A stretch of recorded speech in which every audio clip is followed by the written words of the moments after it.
이정숙 씨는 하루 종일 거울 앞에서 머리를 매만졌습니다. 화장은 했고 옷도 단정한데 도대체 뭐가 문제였을까요? 뉴욕대학교 연구팀은 60세 이상 성인 2,000명을 대상으로 헤어스타일이 외모 연령에 미치는 영향을 분석했습니다. 그 결과 부적절한 헤어스타일은 평균 7세에서 최대 12세까지 더 나이 들어 보이게 만들 수 있다는 충격적인 결과가 나왔습니다. 그렇다면 반대로 머리 하나만 제대로 바꿔도 10년은 젊어 보일 수 있다는 뜻이겠죠. 오늘 영상에서는 60세 이후에 하면 안 되는 헤어스타일 5가지와 20년 더 젊어 보이는 관리법까지 딱 정확하게 알려드립니다. 오늘 주제가 마음에 드신다면 구독과 좋아요 눌러주세요. 여러분의 마음을 안아주는 좋은 콘텐츠로 보답하겠습니다. 첫 번째, 칼단발은 오히려 나이를 더 부각시킬 수 있습니다. 예순한 세정연숙 씨는 항상 깔끔하고 단정한 스타일을 좋아하셨어요. 그래서 미용실에 갈 때마다 목선에서 일자로 딱 자르는 단발로 해주세요 라고 요청하셨죠. 처음엔 만족하셨습니다. 정리된 듯한 느낌, 어깨 위에서 반듯하게 떨어지는 라인이 왠지 모르게 자신 있어 보였거든요. 그런데 문제는 사진을 찍을 때마다 목주름과 턱 밑살만 자꾸 눈에 들어온다는 점이었어요. 머리는 세련됐는데 왜 내 얼굴은 더 늙어 보이지? 이유는 의외로 간단합니다. 머리카락의 선이 얼굴의 단점을 강조하는 액자가 되기 때문입니다. 이런 걸 심리학에서는 프레임 효과라고 부릅니다.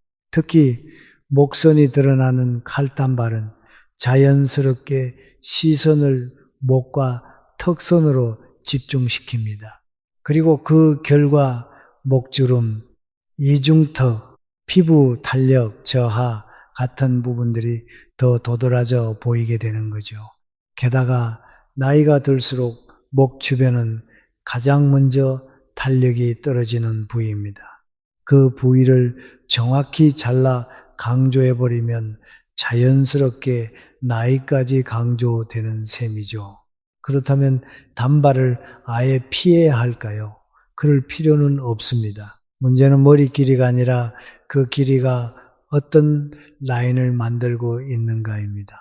예를 들어 앞머리는 턱선까지 살짝 내려오고 뒷머리는 목 중간에서 자연스럽게 떨어지는 A라인 단발은 턱선을 부드럽게 감싸면서 목선을 은은하게 가려주는 효과가 있어요. 또 하나, 끝을 안쪽으로 살짝 말아주는 시컬 스타일을 하면 목선의 뻣뻣함을 덜어주고 얼굴 전체가 한층 부드러워 보입니다. 정연숙 씨는 그 후로 자신에게 어울리는 곡선 단발로 스타일을 바꾸셨어요. 그리고 사람들 반응이 확 달라졌습니다. 요즘 무슨 좋은 일 있으세요? 얼굴이 한결 부드러워 보이네요. 여러분, 유행보다 더 중요한 건 조화입니다. 칼단발이든 단발이든 내 얼굴과 피부톤, 나이에 맞게 부드럽게 흘러가는 선을 찾아야 진짜 젊어 보입니다. 두 번째, 너무 검게 염색하면 오히려 주름이 더 도드라져 보입니다.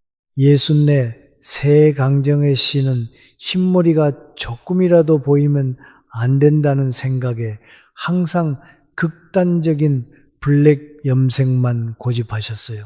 심지어 푸른빛이 도는 잉크 블랙으로 매달 미용실을 찾으셨죠. 그런데 어느 날 가족들과 찍은 사진을 보고 깜짝 놀라셨습니다. 내가 이렇게 늙어 보였어.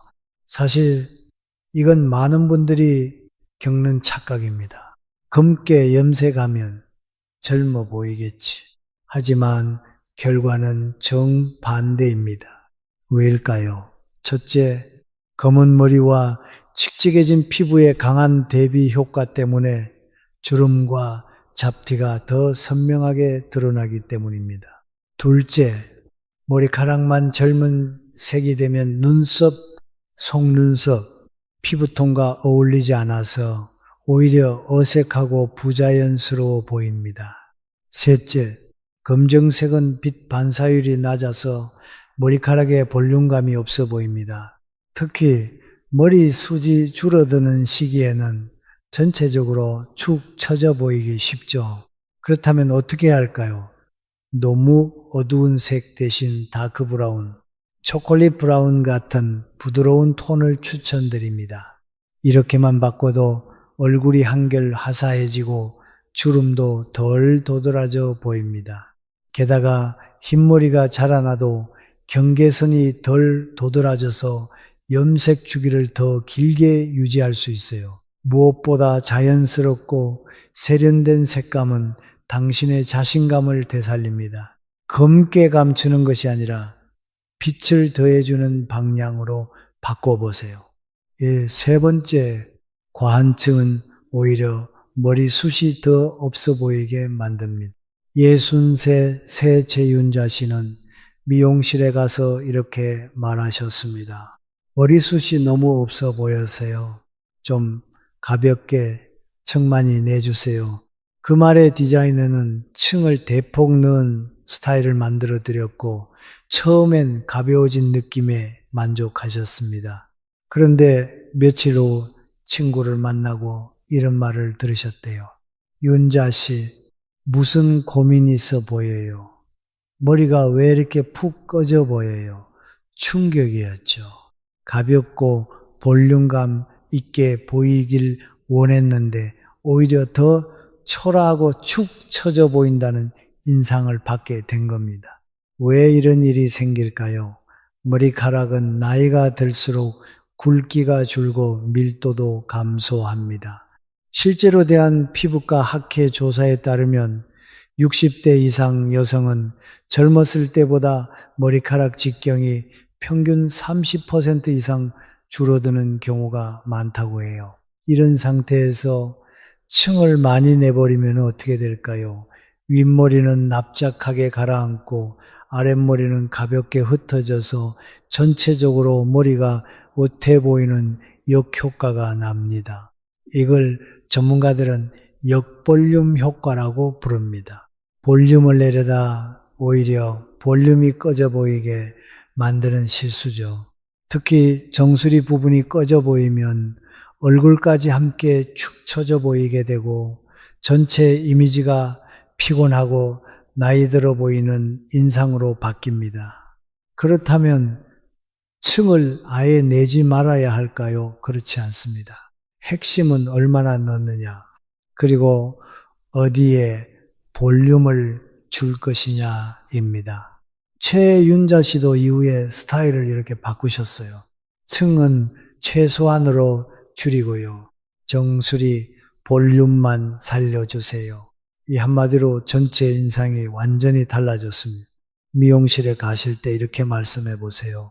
숱은 많아 보이고 싶고 볼륨은 정수리에만 살리고 싶어요. 디자이너는 그 말을 듣는 순간 어디에 손을 대야 할지 정확히 알게 됩니다. 또한 머리끝이 너무 얇아지지 않도록 아랫단을 도톰하게 정리하는 것도 숨 많아 보이게 만드는 중요한 팁입니다. 여러분, 가볍게 보이기 위해 덜어낸 층이 당신의 이미지까지 드러낼 수 있습니다. 오히려 풍성한 정수리, 단정한 라인, 단단한 끝단이 당신을 훨씬 젊어 보이게 만들어 줄 수 있습니다. 네 번째, 길고 무거운 생머리는 얼굴까지 함께 처져 보이게 만듭니다. 66세 김선희 씨는 젊은 시절 긴 생머리를 정말 좋아하셨어요. 검은색 긴 머리를 찰랑거리며 묶었던 모습이 자신에게 가장 어울리는 스타일이라고 생각하셨죠. 그래서 나이가 들어서도 나는 그냥 긴 생머리가 제일 낫더라며 똑같은 스타일을 고수하셨습니다. 하지만 어느 날 손녀가 휴대폰으로 찍어준 사진을 보고 가슴이 철렁하셨습니다. 왜 이렇게 얼굴이 늘어져 보이지? 사실 나이가 들면 머리카락은 자연스럽게 가늘어지고 숱도 줄어듭니다. 그런데 젊을 때처럼 무겁고 일자로 떨어지는 긴 생머리를 유지하면 그 무게 때문에 머리가 축 처져 보이고 결국 얼굴 윤곽까지 무너져 보이게 되는 거죠. 이걸 미용 전문가들은 처짐전이 현상이라고 부릅니다. 머리의 무게와 방향이 얼굴 분위기까지 영향을 미친다는 뜻입니다. 특히 청없이 일자로 떨어지는 생머리는 팔자주름, 눈 밑 탄력 저하, 턱선 흐림 같은 중년의 얼굴 특징들을 고스란히 강조해 버립니다. 그렇다면 긴 머리는 이제 그만둬야 할까요? 꼭 그렇진 않습니다. 포기할 게 아니라 조정해야 합니다. 김선희 씨도 그랬습니다. 긴 머리를 완전히 자르기엔 아쉬워하셨기 때문에 앞머리 쪽에 가볍게 층을 넣고 정수리 부분엔 볼륨 펌을 해드렸습니다. 그리고 그 결과 머리는 여전히 길지만 얼굴은 훨씬 생기 있어 보였고 전체 인상이 가볍고 활기차게 달라졌습니다. 여기서 핵심은 단 하나입니다. 나이 들어도 긴 머리는 가능하지만 그 무게만큼은 꼭 드러내야 한다는 것. 가볍게 레이어를 넣고 정수리와 앞머리에 볼륨을 주면 길이는 유지하면서도 얼굴선은 훨씬 또렷하고 탄력 있게 바뀝니다. 또 하나 더, 염색 톤도 함께 조정해 보세요. 지나치게 어두운 단색보다 살짝 밝은 브라운이나 은은한 하이라이트가 얼굴빛을 한층 환하게 만들어줍니다. 머리를 바꾼다는 건 단순한 스타일 변화가 아닙니다. 지금 내 얼굴과 나이에 맞는 새로운 조화를 찾는 일입니다. 5번째, 뿌리 염색을 방치하면 얼굴 전체가 지쳐 보입니다. 예수나홉 새 이화선 씨는 평소 미용실 가는 걸 번거로워 하셨어요. 그래서 뿌리 염색도 2-3달은 그냥 넘기셨죠. 그러던 어느 날 오랜만에 나간 동창회 자리에서 친구가 조심스럽게 이렇게 묻더랍니다. 화선아, 요즘 어디 아파? 무슨 고민 있어 보여? 처음엔 그냥 웃어 넘기려 했는데 집에 돌아와 거울을 본 순간 그 말이 뼈처럼 파고들었다고 하셨어요. 사실 뿌리 염색은 단순한 미용이 아닙니다. 내가 나를 어떻게 대하고 있는지 그 흔적이 그대로 드러나는 신호예요. 흰머리가 자란 채로 방치되면 사람들은 무의식적으로 피곤해 보인다, 힘들어 보인다는 인상을 받습니다. 그리고 무엇보다 중요한 건 그 모습을 보는 제 자신이 먼저 위축된다는 겁니다. 이 나이에 뭘 귀찮고 그냥 대충 하자, 이런 마음이 쌓이면 거울 속 제 모습조차 점점 피곤하게 느껴지기 시작하죠. 그럼 어떻게 해야 할까요? 첫째, 뿌리 염색 주기를 달력에 표시하세요. 보통 머리카락은 한 달에 1cm 정도 자랍니다. 4에서 6주마다 한 번씩 일정하게 리터치하는 것만으로도 얼굴 인상이 훨씬 단정하고 생기 있어 보입니다. 둘째, 응급 상황에는 임시 커버 제품을 활용하세요. 갑작스러운 모임이나 약속이 있을 땐 임시 염색 스프레이나 스틱을 쓰시면 좋습니다. 바르기만 해도 바로 커버되니까 바쁘신 날에도 당당하게 나가실 수 있어요. 셋째, 가르마를 바꿔보세요. 왼쪽에서 타던 가르마를 오른쪽으로 바꿔주는 것만으로도 새로 자란 뿌리가 덜 눈에 띄는 효과가 있습니다. 생각보다 훨씬 간단하고 효과는 즉각적이에요. 이화선 씨는 그 이후 한 달에 한 번 뿌리 염색과 두피 케어를 꼭 챙기기 시작하셨어요. 그리고 이렇게 말씀하셨죠. 거울 앞에선 시간이 달라졌어요. 예전엔 피곤한 얼굴만 보였는데 요즘은 자꾸 웃고 있는 저를 보게 돼요. 여러분, 뿌리 하나만 정돈해도 기분이 살아납니다. 그리고 그 기분이 삶의 자신감으로 이어집니다. 여섯 번째, 너무 꽉 묶은 머리는 오히려 얼굴의 단점을 모두 드러냅니다. 68세 문영순 씨는 평소에도 단정한 스타일을 선호하셨어요. 그래서 외출할 때마다 머리를 딱 묶어 넘기는 게 습관처럼 굳어져 있었습니다. 머리를 내리면 지저분해 보이고 묶으면 깔끔해 보여서요. 하지만 어느 날 딸이 무심코 한마디 했습니다. 엄마, 머리 그렇게 묶으니까 얼굴이 더 피곤해 보여. 그 말을 듣고 거울을 보니 이마 주름, 눈과 입가에 주름, 탄력, 심지어 헤어라인까지 온 얼굴이 낱낱이 드러나 있었던 거죠. 사실 단정하고 또렷해 보이고 싶어서 머리를 꽉 묶는 분들 많으신데요. 이게 오히려 주름, 탄력 저하, 피부 처짐을 강조하는 역효과를 줍니다. 왜일까요? 첫째, 머리를 뒤로 강하게 넘기면 피부가 당겨지는 듯 보이지만 실제로는 주름 방향이 더욱 선명하게 드러납니다. 이마, 눈과 입가의 주름이 강조되는 구조가 되는 거죠. 둘째, 두피가 노출되면 헤어라인 후퇴, 두피 얇아짐, 새치 등이 더 눈에 띕니다. 특히 정수리나 M자, 이마가 고민인 분들에겐 더 큰 단점이 됩니다. 셋째, 당긴 머리는 얼굴의 골격을 더 강조합니다. 광대, 턱선, 팔자, 주름까지 자연스레 시선이 얼굴 중심으로 몰리게 되죠. 그렇다면 묶는 머리는 이제 피해야 할까요? 그렇지 않습니다.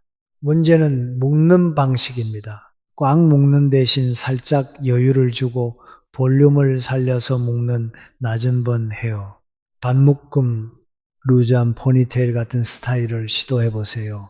앞머리나 옆머리를 살짝 내려주고 정수리 부분에 볼륨을 주면 단정하면서도 부드러운 인상을 유지할 수 있습니다.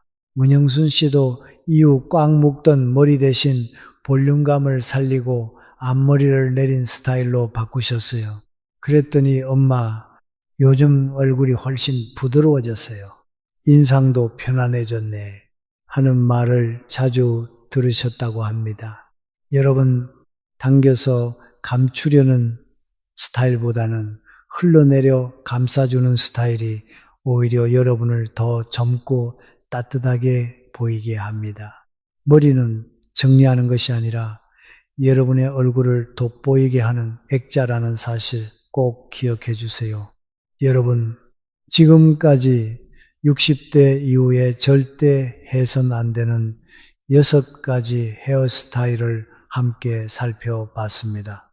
혹시 들으시면서 이거 지금 제가 하고 있는 스타일인데 싶은 부분도 있으셨을 겁니다.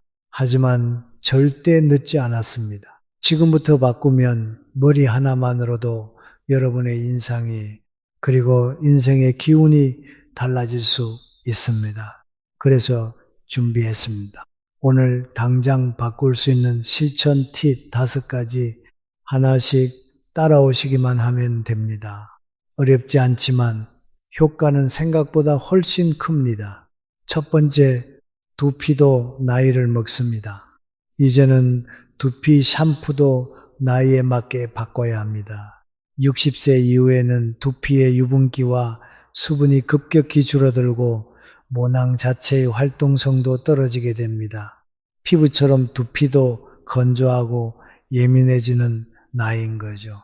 하지만 여전히 젊은 사람들을 위한 강한 샴푸, 거품이 풍성한 클렌징 위주 제품을 쓰신다면 오히려 두피를 더 건조하게 만들고 모발 뿌리에 부담을 줄 수 있습니다. 이제는 자극을 줄이고 순환을 돕는 두피 전용 샴푸를 선택하세요. 특히 모낭 영양 강화, 저자 극보습, 두피 순환 촉진 기능이 포함된 시니어 전용 샴푸들이 요즘은 정말 잘 나옵니다. 아침에 거울 앞에 서서 머리가 힘없이 처진다는 느낌이 드셨다면 그건 단순히 스타일의 문제가 아니라 두피가 여러분에게 보내는 신호일 수 있습니다. 모발은 두피에서 시작되고 두피는 관리에서 시작됩니다. 지금 샴푸 하나만 바꿔도 모발의 볼륨, 윤기, 생기가 다시 살아날 수 있습니다.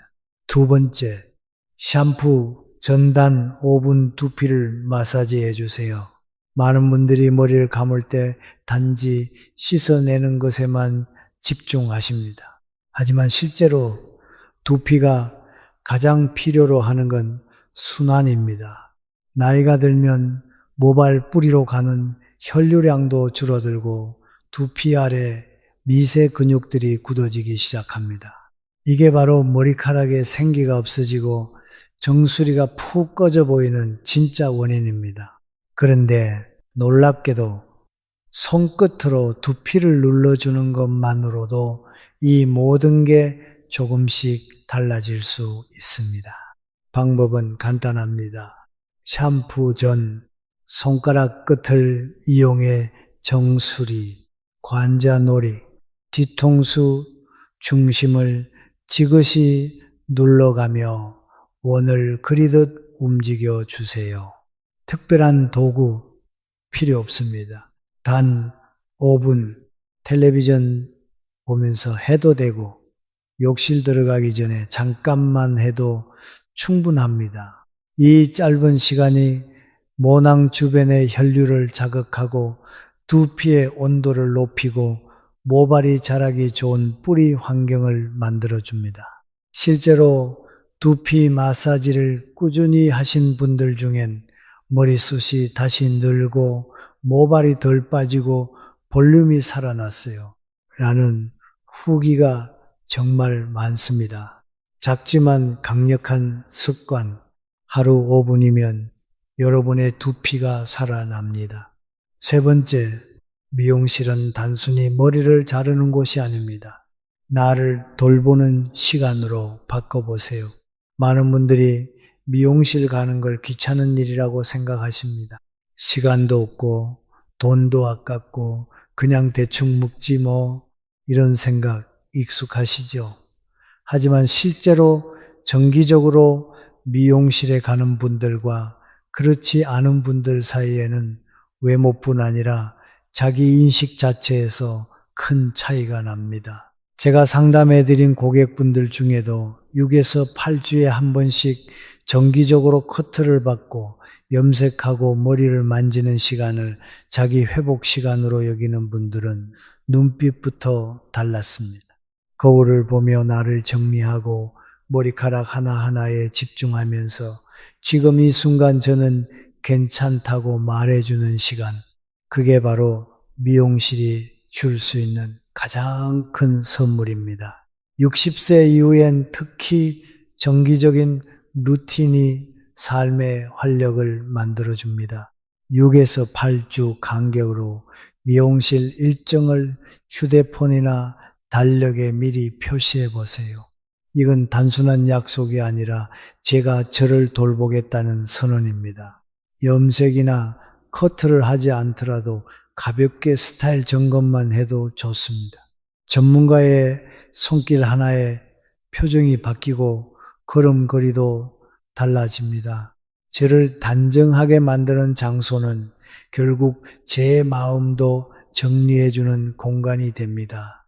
네 번째, 염색은 감추는 게 아니라 조화시키는 것입니다. 흰머리가 보이면 왠지 모르게 불안해지고 늙어 보일까봐 바로 염색약부터 찾게 되는 경우 많으시죠. 그래서 많은 분들이 확실하게 덮자는 마음으로 검정색 혹은 아주 짙은 톤으로 염색을 하십니다. 하지만 오히려 그게 피부톤을 죽이고 주름과 잡티를 더 도드라지게 만드는 원인이 될 수 있습니다. 색은 단지 머리카락의 색이 아니라 얼굴 전체 분위기를 바꾸는 프레임이기 때문입니다. 예를 들어 피부가 노르스름하거나 붉은 기가 있는 분이 푸른빛 또는 검정색으로 염색하면 얼굴빛이 창백하고 칙칙해 보일 수 있습니다. 반대로 다크 브라운, 초콜릿 브라운, 은은한 원 브라운 계열의 컬러는 피부에 자연스럽게 녹아들면서 얼굴을 화사하게 밝혀주는 효과가 있어요. 특히 흰머리가 자라나는 속도까지 고려했을 때 약간 밝은 톤일수록 경계선이 덜 도드라지고 염색 주기를 늘릴 수 있다는 장점도 있습니다.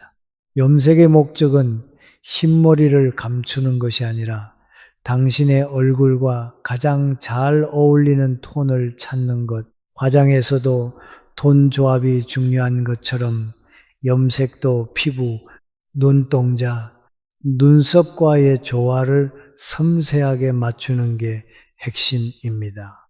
요즘은 전문가가 퍼스널 헤어 컬러 진단을 해주는 곳도 많고 셀프 염색약도 다양한 톤으로 나와 있으니 무조건 검정이 아니라 나에게 맞는 색을 찾는 것부터 시작해 보세요.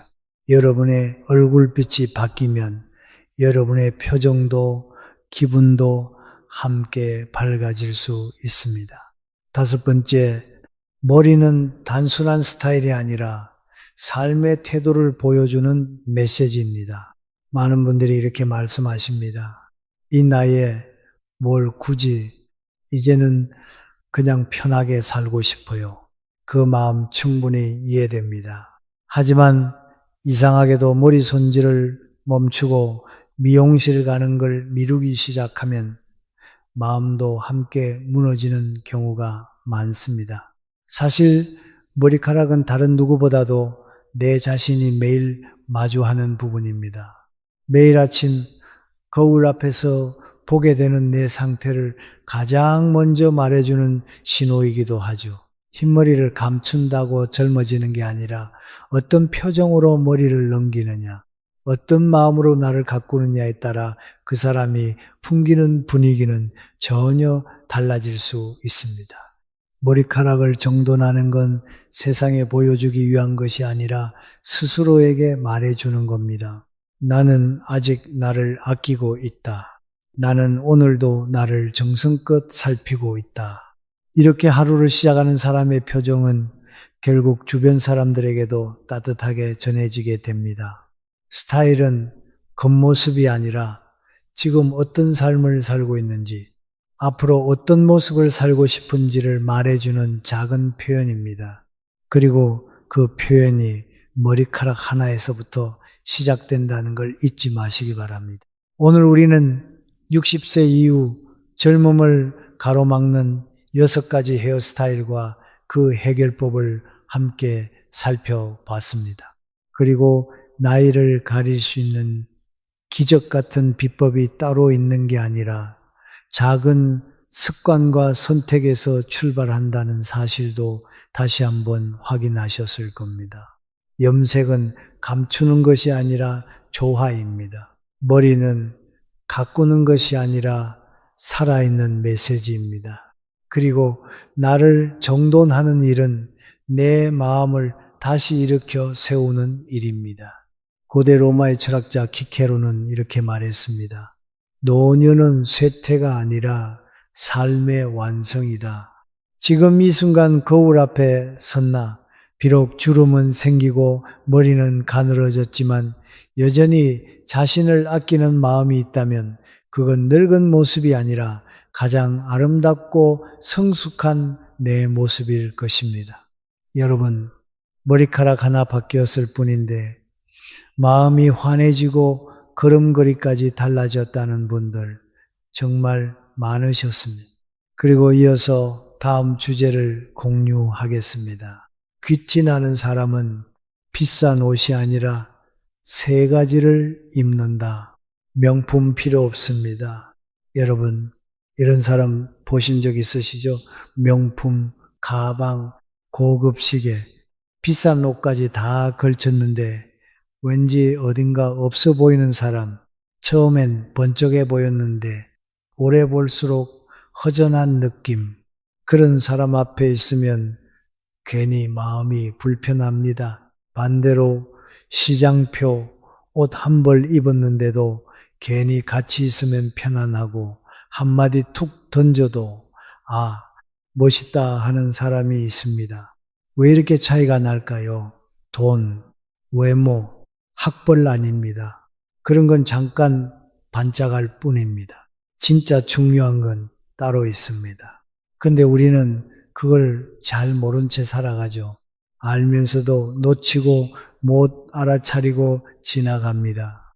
오늘 끝까지 함께 하시면 그 차이를 만들어내는 결정적인 비밀을 알게 되실 겁니다. 그리고 조심하세요. 그걸 알게 되면 당신 주변 사람들도 거울 속 당신 자신도 달라 보이기 시작할 테니까요. 주제가 마음에 드신다면 구독과 좋아요 눌러주세요. 여러분의 마음을 안아주는 좋은 콘텐츠로 보답하겠습니다. 사람들이 귀티나는 사람을 떠올릴 때 대부분 이렇게 생각합니다. 좋은 집에 살고 좋은 차 타고 비싼 옷 입고 뭔가 있어 보이는 사람. 근데 정말 그럴까요? 아니요. 그건 잠깐의 포장일 뿐입니다. 시간이 조금만 지나면 껍질이 벗겨집니다. 진짜는 아주 사소한 데서 드러납니다. 거기서 품격이 갈립니다. 그게 쌓이면 주변 사람들이 느낍니다. 아, 저 사람은 다르다. 오늘 그 다름을 만드는 결정적인 6가지 하나씩 차근차근 알려드리겠습니다. 첫 번째, 마음씀에서 나오는 태도. 사람은요, 지갑을 여는 순간 본색이 드러납니다. 모임 자리에서 밥값 내는 타이밍에 조용히 먼저 계산대 쪽으로 걸어가는 사람, 그 한 걸음에 저 사람 참 멋있다 하는 느낌이 옵니다.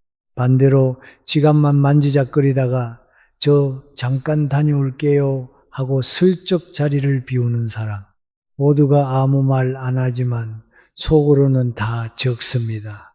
한두 번은 괜찮아요. 하지만 3번 반복되면 속으로 선이 그어집니다. 저 사람은 딱 저렇구나. 돈의 크기가 중요한 게 아닙니다. 커피 한 잔, 떡 한 조각, 그걸 내는 마음이 그 사람의 품격입니다. 제가 존경하는 한 선배는 항상 이렇게 말했습니다. 내가 조금 더 낼 수 있다는 건 내가 아직 복 있는 사람이라는 뜻이다. 오늘 내가 낸 이 한 끼는 내일의 100끼가 되어 돌아온다. 그분 옆에는 언제나 따뜻한 사람들이 모입니다. 얼굴에도 눈빛에도 넉넉함이 묻어납니다. 그게 기티입니다. 하지만 그걸로 끝이 아닙니다. 진짜 품격은 자리에서의 태도에서 드러납니다. 얼마 전 제 지인이 은퇴식을 했습니다. 40년을 한 직장에서 헌신하고 이제 내려놓는 자리, 모든 동료와 후배들이 감사와 존경의 박수를 보내는 날이었죠. 분위기가 참 따뜻했습니다. 그날의 주인공이 조용히 한마디 할 때마다 사람들이 고개를 끄덕이며 눈가를 적시기도 했습니다. 그런데 마지막 순서에서 한 사람이 마이크를 잡았습니다. 제가 이 선배님과 얼마나 각별한 사이인지 아십니까? 그때부터였습니다. 20분 넘게 본인 이야기를 늘어놓더군요. 본인이 어떤 어려움을 극복했는지, 누구를 도왔는지, 본인이 회사에서 어떤 위치에 있었는지, 그날의 주인공 이야기는 어느새 사라졌습니다. 뒷자리에 앉아있던 분이 제 귀에 속삭였습니다. 쟤는 늘 저래. 주인공이 누군지 몰라. 모임이 끝나고 다들 말없이 집에 가는데 카톡방에는 이런 메시지가 올라왔습니다. 오늘 좋은 자리였는데 마지막에 좀 아쉬웠네. 여러분, 왜 이런 일이 벌어질까요? 그 사람의 결핍입니다. 나도 주목받고 싶다. 나도 인정받고 싶다. 마음속에 허기 때문입니다. 하지만 진짜 멋진 사람은 다릅니다. 누가 주인공인지 압니다. 자신의 이야기를 꺼내기보다 박수를 칩니다. 필요할 땐 한마디로 끝냅니다. 그 한마디에 사람들은 감동합니다. 그리고 그 사람을 가장 오래 기억합니다. 철학자 공자는 이렇게 말했습니다. 겸손은 덕의 뿌리요. 군자의 근본이다. 여러분, 조연의 자리를 지킬 줄 아는 사람, 그게 진짜 품격입니다. 여기서 끝이 아닙니다. 품격 있는 태도의 마지막은 시간을 지키는 데서 완성됩니다. 언제나 약속 시간을 10분 늦고 차가 막혔다는 핑계를 대는 사람, 대화 중에도 상대의 말을 끊고 나도 아는데 하며 자기 이야기로 넘어가는 사람, 그 사람은 점점 주변의 신뢰를 잃습니다. 제가 존경하는 교수님이 항상 하던 말이 있습니다. 시간을 지킨다는 건 상대의 삶을 존중하는 일이다. 시간을 지키는 사람, 남의 이야기를 끝까지 들어주는 사람, 자리를 빛내기 위해 박수 칠 줄 아는 사람, 그게 돈으로 살 수 없는 고급스러움입니다. 여러분, 다음 모임에서 계산대 쪽으로 먼저 걸어가는 사람, 주인공 옆에서 조용히 한마디 건네고 박수를 크게 치는 사람, 약속 시간보다 5분 일찍 도착해 상대의 하루를 소중히 여기는 사람, 그런 사람이 되면 주변 사람들이 속으로 이렇게 말할 겁니다. 저 사람 다르다. 자, 이제 두 번째 비밀로 가보겠습니다. 두 번째는 말투의 힘입니다. 말은 그 사람의 품격이 고스란히 묻어나는 무기입니다. 같은 말을 해도 누구는 듣기만 해도 마음이 따뜻해지고 누구는 가시가 박힙니다. 얼마 전 지인의 환갑 모임에 참석했을 때입니다. 조용히 앉아있던 한 분이 잔을 들며 이렇게 말하더군요. 올해는 유난히 좋은 일이 많네요. 오늘 이렇게 좋은 사람들과 한자리에 있는 것만으로도 참 감사한 일입니다. 그 한마디에 주변이 사르르 풀어졌습니다. 괜히 저도 마음이 따뜻해지고 이 자리에 잘 왔다 싶었습니다. 그런데요, 그 자리에 있던 또 다른 분은 이렇게 말했습니다. 아이고, 뭐 다 거기서 거기죠. 늙어가는 거 축하한다고 모였으니 그냥 한잔 합시다. 순간 분위기가 싸해졌습니다. 어디서부터 틀어졌는지 사람들의 웃음이 줄고 말수가 줄어들더군요. 같은 상황, 같은 자리에서 어떤 사람은 말 한마디로 분위기를 품격 있게 만들고 어떤 사람은 그 한마디로 다 무너뜨립니다. 그 차이 바로 언어의 격입니다. 제가 존경하는 한 교수님은 늘 이런 말씀을 하십니다. 말투는 인생의 향기다. 말 한마디에서 그 사람의 자신감, 그 사람의 내공이 고스란히 묻어납니다. 그리고 그걸 가장 잘 보여주는 건 감탄하는 힘입니다. 저에게 정말 인상 깊었던 일이 하나 있습니다. 몇 년 전 어느 강연장에서 만난 한 분이 있었습니다. 질문 시간이 끝난 뒤 그분이 제게 다가와 이렇게 말했어요. 우와, 교수님, 그걸 그렇게 풀어내시다니 정말 보통 분이 아니세요. 그 말에 제가 얼마나 기분이 좋았는지 모릅니다. 제 이야기를 잘 듣고 있다는 느낌, 내가 한 말이 누군가에게 울림이 되었다는 확신이 들었거든요. 그때 깨달았습니다. 감탄은 그 사람의 센스이자 내공입니다. 보세요. 주변에 인기 있는 사람들, 대단한 농담을 잘하는 사람이 아닙니다. 남의 말을 잘 들어주고, 잘 공감해주고, 작은 것도 크게 감탄해주는 사람입니다. 어머, 그걸 어떻게 그렇게 생각하셨어요? 이야, 정말 센스 있으시네요. 역시 다르십니다. 이런 한마디가 사람을 춤추게 만듭니다. 철학자 괴테는 이런 말을 남겼습니다. 칭찬은 햇살이다. 그 빛을 받으면 꽃은 저절로 피어난다. 말 한마디가 누군가의 하루를 밝혀줍니다. 그런데 반대로 말 한마디로 자신을 초라하게 만드는 사람도 있습니다. 특히 부정적인 말, 욕설과 뒷담화입니다. 순간은 시원할지 몰라도 그 말은 자신을 깎아내립니다. 제가 한 모임에서 본 장면입니다. 식사 중에 한 분이 배우자 이야기를 하며 우리 집 사람 진짜 답답해 죽겠어. 같이 사는 것도 지겨워. 순간 주변이 조용해졌습니다. 다들 애써 웃으며 넘어가려 하지만 분위기가 어색해졌죠. 그 다음에 그 사람은 자리에서 일어나는데 다들 눈을 피하더군요. 왜일까요? 저는 단호하게 말합니다. 가족에게 욕하는 사람, 배우자나 자식 험담을 하는 사람, 그건 인격이 꽝입니다. 뭐냐고요? 가족은 내 삶의 거울입니다. 내가 욕하는 순간 스스로의 품격도 바닥을 치는 겁니다. 철학자 소크라테스는 제자들에게 항상 이렇게 말했다고 합니다.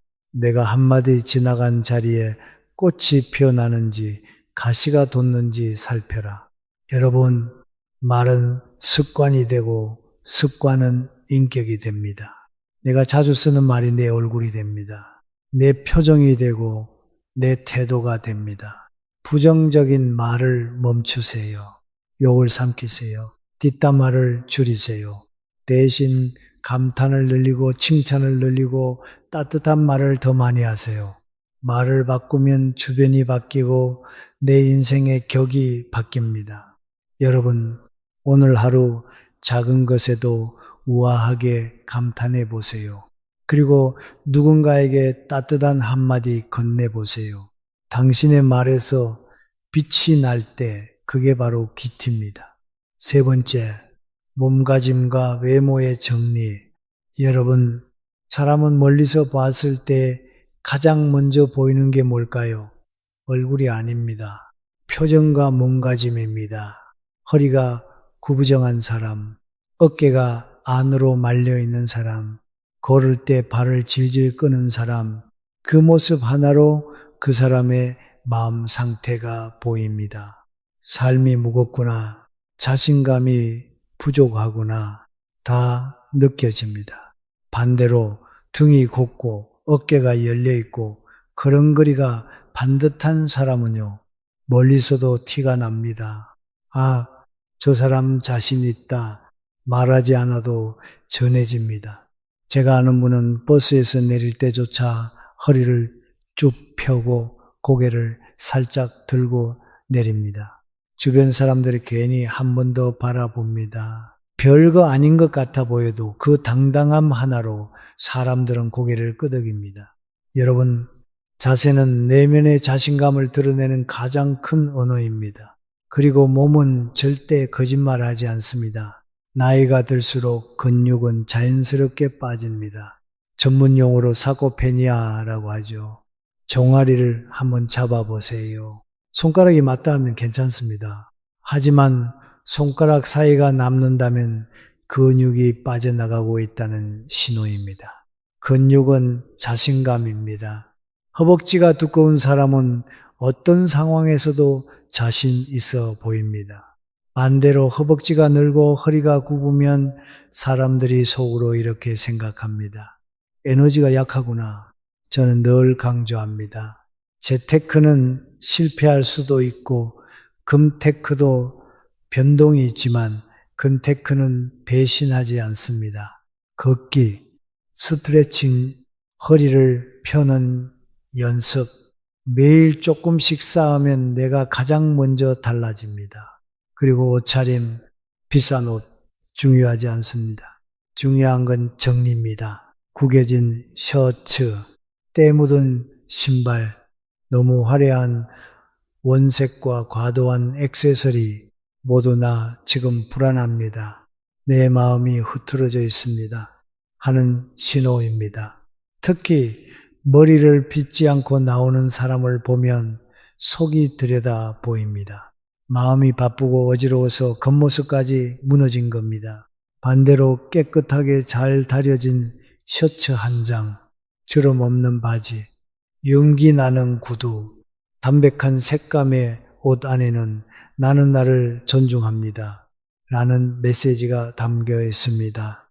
거울 앞에서 딱 한 번 더 확인하세요. 내가 존중받고 싶은 모습으로 나가고 있나? 정돈과 깔끔함은 돈으로 사는 게 아닙니다. 마음의 태도입니다. 철학자 쇼펜하우어는 이렇게 말했습니다. 내면의 결핍은 외형으로 감출 수 없다. 몸가짐과 옷차림, 그건 결국 내 마음의 표지판입니다.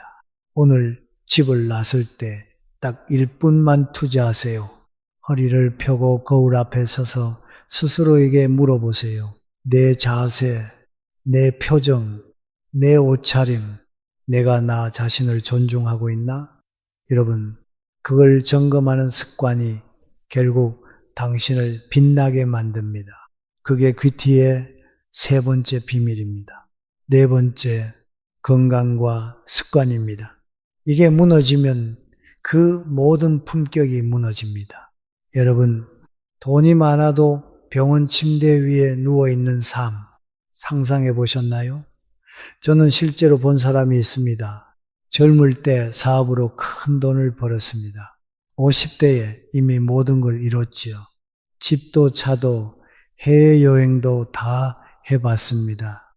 그런데요, 60대가 되자 상황이 완전히 바뀌었습니다. 허리 수술, 무릎 관절염, 당뇨, 병원에 누워 지내는 시간이 여행 가는 시간보다 길어졌습니다. 본인은 침대에 누워서 이렇게 말하더군요. 내가 번 돈 절반은 병원비로 쓰는 것 같아. 여러분, 몸을 돌보지 않으면 품격도 무너집니다. 고생 끝에 낙이 온다고요? 아닙니다. 고생 끝에는 통증이 옵니다. 특히 조심해야 할 게 있습니다. 내장, 지방, 눈에 안 보여서 더 무섭습니다. 겉으로는 괜찮아 보여도 뱃속에 쌓인 지방은 심장과 간을 조용히 병들게 합니다. 그리고 또 하나, 스마트폰 병. 하루 종일 스마트폰을 들여다보다 보면 목이 거북이처럼 앞으로 빠지고 허리는 휘고 뱃살이 점점 앞으로 쏠립니다. 배가 앞으로 나오면은 자세가 무너지죠. 자세가 무너지면 자신감도 무너집니다. 결국 마음까지 주저앉습니다. 그래서 저는 늘 말씀드립니다. 돈은 잃어도 다시 벌 수 있지만 잃어버린 건강은 절대 되돌릴 수 없습니다. 몸에 쌓아놓은 근육과 체력은 당신이 평생 가져갈 최고의 재산입니다. 방법은 어렵지 않습니다. 하루에 5분만 스트레칭, 계단 오르기, 걷기, 종아리 근육을 손가락으로 감싸 봤을 때 여유가 느껴진다면 오늘부터라도 근육을 채우세요. 근육은 돈보다 더 귀한 자산입니다. 힘든 시기에도 나를 지탱해주는 내 몸속 저금통입니다. 그리고요, 아무리 운동해도 음식 습관이 무너지면 몸은 절대 달라지지 않습니다. 쓰리백 다 들어보셨죠? 백미, 백설탕, 백소금, 이 세 가지는요, 짧게는 달콤하지만 길게는 독입니다. 게다가 정제식품, 소시지, 패스트푸드, 가공식품은 내 몸속에 쌓여 혈관과 장기를 천천히 망가뜨립니다. 제가 좋아하는 철학자 브리아 사바랭은 이렇게 말했습니다. 당신이 먹는 음식을 말해달라. 내가 당신이 어떤 사람인지 말해주겠다. 그렇습니다. 내가 무엇을 먹는지가 내 삶을 만듭니다. 밥 한 숟가락 먹을 때도 음미하며 드세요. 하얀 쌀 한 톨 안에 농부의 땀방울과 대자연의 기운이 담겨 있습니다. 빨리 먹고 치우는 건 삶을 허겁지겁 삼키는 것과 같습니다. 천천히 씹으며 음식을 대하고 나를 돌보는 그 순간 삶의 품격도 달라집니다. 여러분, 건강을 관리하는 건 귀찮은 일이 아닙니다. 나 자신을 존중하는 일입니다. 몸을 관리하지 않는 사람은 어느 순간부터 습관처럼 이렇게 말합니다. 아, 피곤해. 짜증나. 뭘 해도 귀찮아. 그 말이 입에 달라붙는 순간 몸도 마음도 무너지고 있다는 증거입니다. 몸을 가꾸는 건 거울 앞에 선 모습만 바꾸는 게 아닙니다. 인생을 바꾸는 일입니다. 지금 내 몸을 돌보는 습관이 5년 뒤, 10년 뒤 당신의 얼굴과 삶을 결정합니다. 그게 귀티의 네 번째 비밀입니다. 자, 이제 다섯 번째로 넘어가 볼까요? 바로 감탄과 익살의 힘입니다. 여러분, 같이 있으면 유난히 편안하고 즐거운 사람이 있습니다.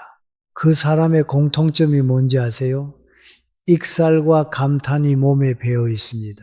나이가 들수록 말 한마디, 표정 하나가 무겁게 내려앉기 쉽습니다. 잔소리, 훈계, 비교, 그런 건 사람을 멀어지게 합니다. 그런데 익살 한마디 가볍게 웃어 넘기는 센스, 작은 일에도 감탄해주는 따뜻함, 이게 사람을 끌어당깁니다. 나이 들수록 가장 큰 지혜는 익살입니다. 제가 강연에서 자주 하는 얘기가 있습니다. 사과 10개 중에서 3개 먹으면 몇 개 남습니까? 이렇게 물어보면 대부분 7개요 라고 대답합니다. 그런데 어떤 학생이 손을 번쩍 들고 이렇게 답했습니다. 3개 남아요. 왜냐고 물으니 먹은 게 남는 거죠. 그 순간 강의장이 웃음바다가 됩니다. 이게 익살입니다. 예상과 다르게 흘러가니까 사람들이 웃음과 여유를 느끼는 거죠. 여러분, 이런 유머와 감탄은 돈으로도 살 수 없는 최고의 관계 자산입니다. 어떤 분은 만나는 사람마다 이렇게 말합니다. 우와, 어떻게 그런 생각을 하셨어요? 정말 대단하시네요. 이건 당신 아니면 못했을 거예요. 처음에는 칭찬인가 싶지만 계속 듣다 보면 그 말이 그냥 입발림이 아니라 진짜 따뜻한 감탄임을 알게 됩니다. 그런 사람 옆에는 늘 사람들이 모입니다. 익살은요, 내가 잘나서 하는 게 아닙니다. 상대방을 편안하게 해주는 배려입니다. 감탄은요, 비위를 맞추는 게 아닙니다. 나는 당신을 소중히 본다는 마음의 표현입니다. 철학자 앙드레 지도는 이렇게 말했습니다. 자두 하나를 보고 감탄할 줄 아는 사람이 시인이다. 여러분, 일상에서 작은 일에도 좋아하고 감탄해 보세요. 상대가 기분 좋아지는 건 물론이고 내 마음까지 부드러워집니다. 그리고 잊지 마세요. 익살과 감탄은 나이 들수록 품격 있는 지혜입니다. 그 한마디, 그 따뜻한 웃음, 그 작은 감탄이 당신을 참 좋다 싶은 사람으로 만들어줍니다. 이제 마지막 6번째입니다. 바로 비교와 질투에서 벗어나기인데요. 여러분, 질투는요, 속으로 삼킨 독입니다. 말로 내뱉지 않아도 티가 납니다. 눈빛에서, 말투에서, 행동에서 다 새어나옵니다. 제가 예전에 본 장면이 있습니다. 한 모임에서 한 사람이 새로운 프로젝트에 선정됐다는 소식이 전해졌습니다. 그때 대부분이 박수쳤죠. 그런데 한 사람 입꼬리는 웃고 있었는데 눈빛이 차갑더군요. 그 다음에 한마디 합니다. 뭐 운이 좋았네. 그 순간 다른 사람들도 눈치를 챕니다. 아, 저 사람 마음이 좋지 않구나. 질투는 이렇게 내가 가장 숨기고 싶은 모습을 적나라하게 보여줍니다. 질투하는 사람들의 공통점이 있습니다. 질문을 밖으로 던집니다. 왜 저 사람만 잘 되지? 왜 나는 안 되는 거지? 늘 남과 비교합니다. 그리고 불평합니다. 하지만 정말 멋진 사람은 질문을 안으로 던집니다. 내가 더 나아지려면 뭘 바꿔야 할까? 이 상황에서 내가 배울 점은 뭐지? 밖에 던지는 질문은 끊임없이 사람과 싸우게 만듭니다. 내가 힘들수록 더 날카로워지고 결국 주변이 다 멀어집니다. 안에 던지는 질문은 나 자신과 싸우게 만듭니다. 조용히 묵묵히 오늘의 나보다 조금 더 나아진 내일의 나를 만듭니다. 여러분, 사람과 싸우지 마세요. 싸울수록 상처만 남습니다. 문제와 싸우세요. 문제를 붙잡고 고민할수록 길이 보입니다. 질투는 나를 갉아먹는 것, 성장은 나를 키워내는 것. 그 갈림길에서 당신이 선택해야 합니다. 철학자 소크라테스는 이런 말을 했습니다. 남과 비교하지 말고 어제의 나와 오늘의 나를 비교하라. 여러분, 질투와 비교는 당장의 분노는 달래줄지 몰라도 결국 내 마음과 얼굴을 가장 초라하게 만드는 독입니다. 사람과 싸우는 대신 문제와 싸우세요. 내 안에 질문을 바꾸는 순간 당신의 품격이 달라집니다. 그런데 여기서 끝이 아닙니다. 지금까지 말씀드린 마음씀, 말투, 몸가짐, 습관, 태도, 이 모든 것이 가능하려면 반드시 갖춰야 할 단 한 가지가 있습니다. 그것이 없으면 잠깐 반짝이다 사라지고 그것이 있으면 나이가 들어도 어떤 상황에서도 끝까지 빛이 납니다. 이제 그 마지막 비밀을 여러분께 알려드리겠습니다. 여러분, 그 마지막 비밀은 바로 철학입니다. 철학이 있는 사람은 흔들릴 때마다 자기 자신에게 묻습니다. 지금 나는 어떻게 행동해야 맞는 걸까? 정해진 답안지에 갇혀 있지 않고 답안지 밖으로 나와 스스로 답을 써내려갑니다. 저는 이런 분을 본 적이 있습니다. 모두가 안 된다고 할 때 조용히 미소 지으며 그래도 내 길을 가보겠습니다. 라고 말하는 사람, 그 사람은 결국 누구보다 멀리 갔습니다. 철학에 있는 사람은 남의 시선에 휘둘리지 않습니다. 그 나이에 뭘 새로 시작해 라는 말에도 자신의 중심을 딱 잡고 걸어갑니다. 비바람이 불어도 흔들리지 않고 걸어가는 사람, 그게 진짜 멋입니다. 시간도 다릅니다. 그저 하루를 보내는 사람이 아니라 하루를 느끼며 사는 사람, 밥 한 끼 먹으면서도 참 좋다. 바람 한 번 맞으면서도 이 순간이 선물이다.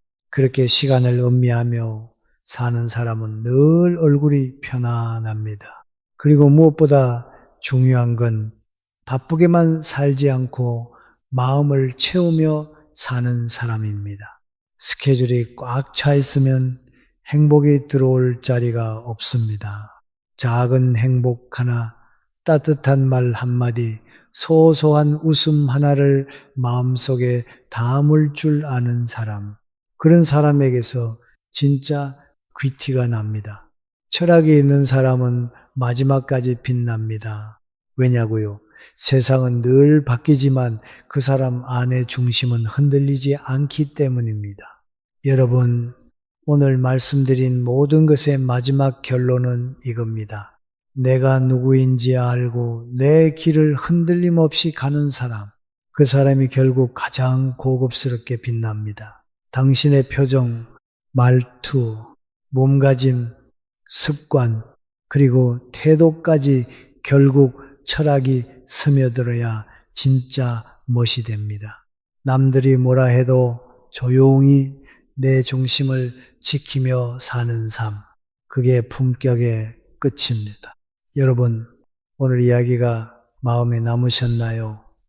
귀티는 돈이 아닙니다.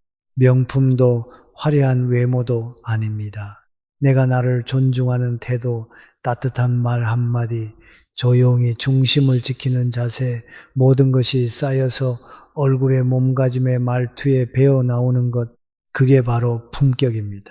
누구나 하루아침에 될 수는 없습니다. 하지만 오늘 지금 이 순간부터 나를 조금 더 아끼고 내 마음을 단단히 붙잡고 살아가려고 노력한다면 그 길 끝에서 당신도 분명히 다른 사람이 되어 있을 겁니다. 그리고 언젠가 누군가의 눈에 비친 당신이 이런 말을 듣게 될 날이 올 겁니다. 저 사람 참 멋있다. 그 말 한마디, 그게 인생 최고의 훈장입니다. 오늘 영상을 보며 여러분은 어떤 생각이 드셨나요? 여러분의 경험과 생각을 댓글로 나눠주세요. 여러분의 이야기가 누군가에게 큰 위로와 깨달음이 될 것입니다.